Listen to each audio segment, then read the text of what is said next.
here in the West Atrium where we are now was a brand experiment last year where we cleared it all out and we used the creative and communication department to blow in the technology and the video that's in this area.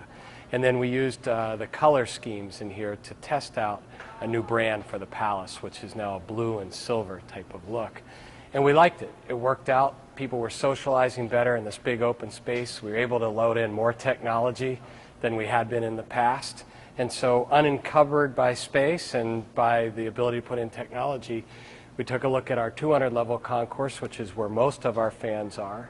And as we move up into that area, we're going to clean it all out. It'll have a pristine look like we have down here in the West Atrium. And we're going to load in technology like digital menu boards and RF chips for season ticket holders so they can swipe for discounts for both merchandise and for concessions.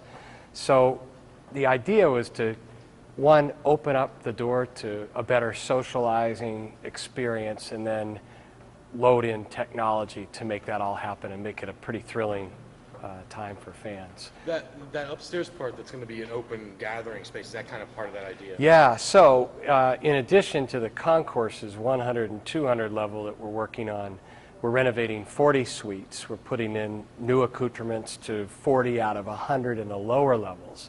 Now in the upper level, where there are 80, we're going to take 16 out and replace it with a grand suite, which will be used for day-of-game sales. So any fan can buy into a suite experience. We'll have an all-inclusive food and beverage package.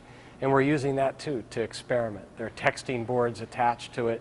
We're trying to make it more of an area where you can commune and be with your friends and watch the event, too. Is the buying of those suites day of, is that kind of unusual? No, I think we've moved to a slice and dice world starting maybe 10 years ago. And it started with some of the pressure on people economically, but more importantly, it was the pressure on folks to come out every single night to a game. So teams have sliced and diced for a while now, mostly answering to the time commitments that their fans have. What's the, I know you mentioned this, what's the overall theme if people should look for when they come out to see the new stuff?